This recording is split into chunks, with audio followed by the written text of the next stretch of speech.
top shelf. All right, thanks for joining. This is Blood Rage. Now that you're at the table, let's get you playing. So Blood Rage, the object of the game is to collect glory.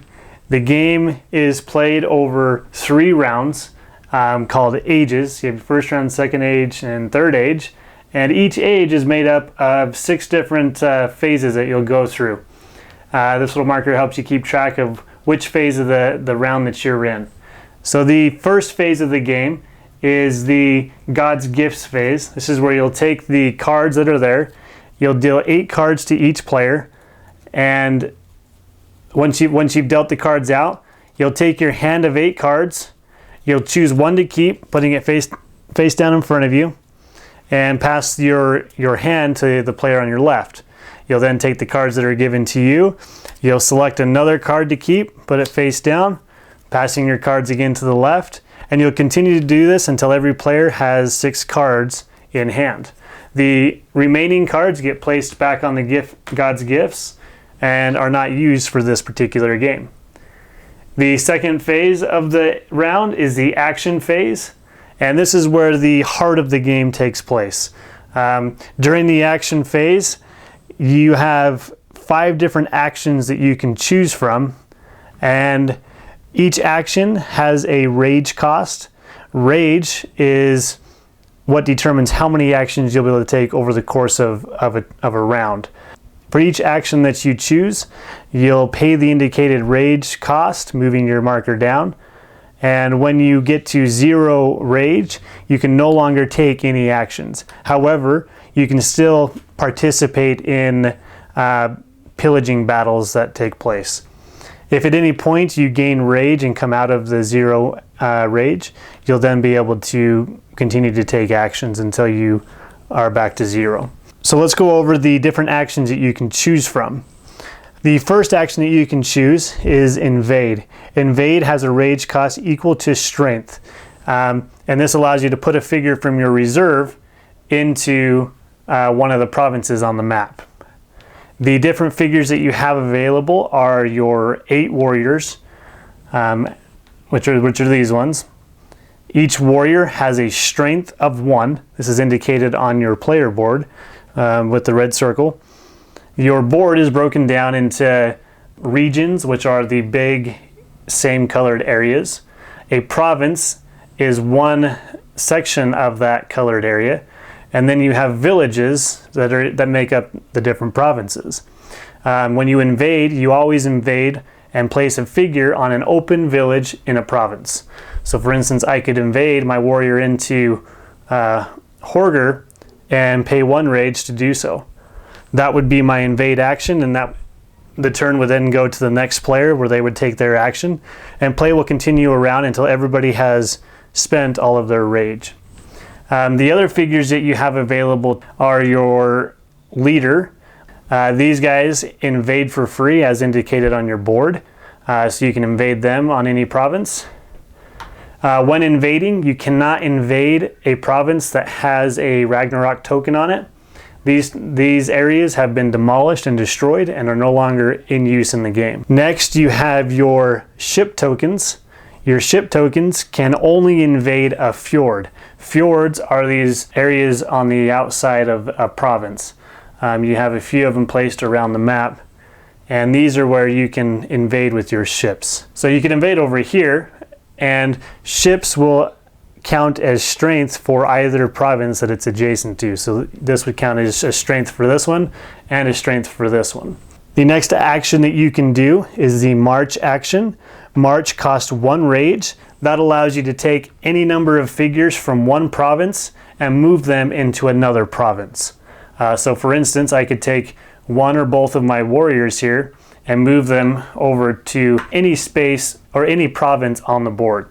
It doesn't have to be adjacent. So for instance, I could take both of these guys and move them clear over to here, and that would be my March action. Or I could take 1 or both of them and march into Yggdrasil. This is the only way to get into Yggdrasil. You cannot invade this area as it doesn't have any villages to invade into. So the only way to get in here is to march into it. There can be any number of figures in here. There's no limit to that amount. So that's your march action. One thing to keep in mind when invading, you have a limit on how many figures you can have on a map at any given time. This is indicated by your horn rating. So if you have everybody starts with horns of 4, which allows you to have 4 figures on the map. But as you increase this stat, you'll be able to have more figures on the map. The next action you can do is the upgrade action. There are several upgrades that you can apply to your player board. You have monster upgrades, you have leader upgrades, ship upgrades, warrior upgrades, and clan upgrades. Whenever you apply one of these upgrades to your board, you'll pay the indicated strength cost. So for the troll it'd be 2, this one would be 3, and so on. You would then take the card, place it on your board in one of the slots. Your monster, you have 2 slots.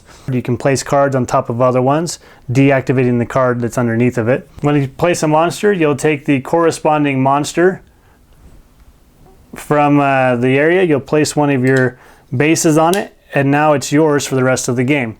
Anytime you upgrade a monster, leader, or warrior, or ship, if you have it in your reserve, you can go ahead and do a free invade action with it and place it on the board in an open village. Likewise, the leader can be played in the leader slot, doing a free invade action if you have them in the reserve. Ship upgrade, go over there. Your warrior upgrades go there, and your clan upgrades go here. Clan upgrades are permanent upgrades that give you abilities over the course of the game.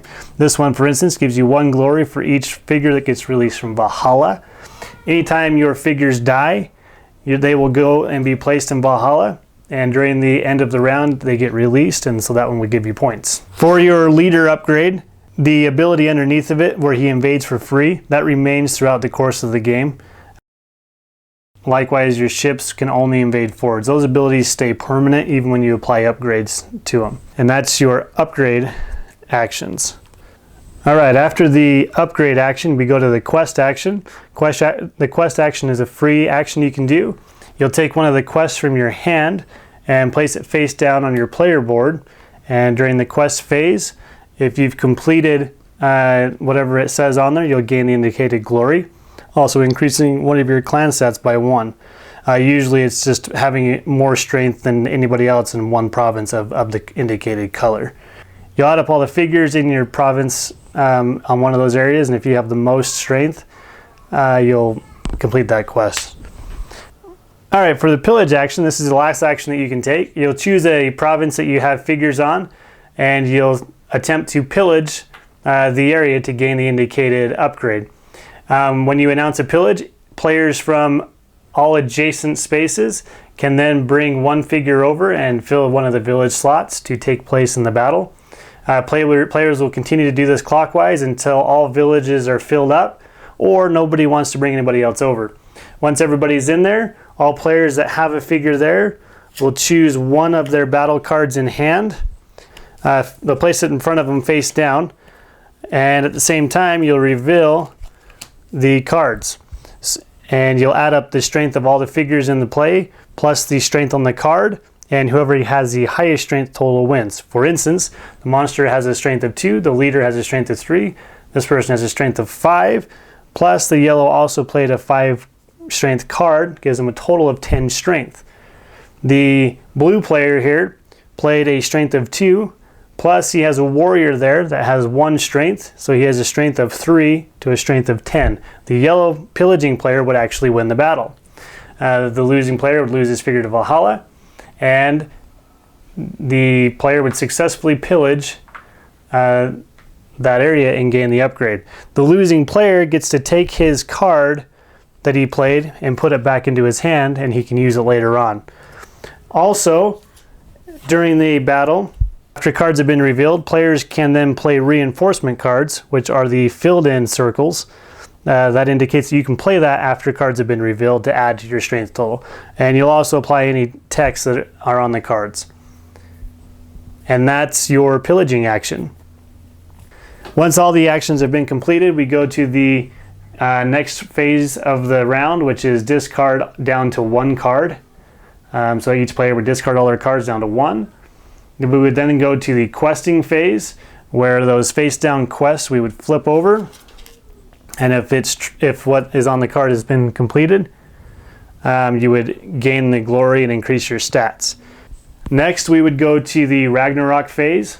The Ragnarok phase, this is the province that is getting destroyed this round. Also, this has been indicated by the Doom token on the board, so everybody knows that this is the area that's going to be destroyed. When the province is destroyed, the figures go to Valhalla.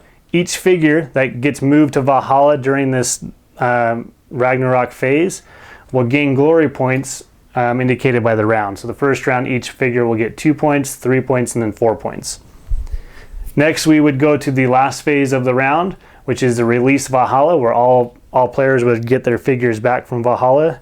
They would return to your reserve.